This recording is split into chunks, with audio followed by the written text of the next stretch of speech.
आज पीक विम्यासारखी योजना मोदीजींनी सुरू केली. पीक विम्याचे लाभार्थी कोण आहेत?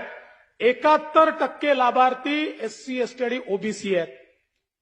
पीएम किसान प्रत्येकाला 6,000 रुपये देणारी योजना, या योजनेमध्ये 80% लाभार्थी एससी, एसटी आणि ओबीसी आहेत. प्रधानमंत्री आवास योजना जवळजवळ 60% लाभार्थी याच घटकाचे आहेत. आणि मी पुन्हा सांगतो, ओबीसी म्हणतो तेव्हा भटके, विमुक्त, विजे, एनटी या सगळ्यांचा त्याच्यामध्ये समावेश आहे.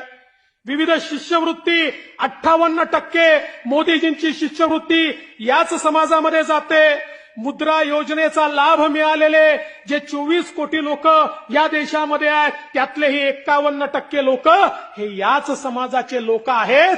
म्हणजे मोदीजी केवळ भाषण करत नाहीत, तर खऱ्या अर्थानं त्यांच्या योजनांचा लाभ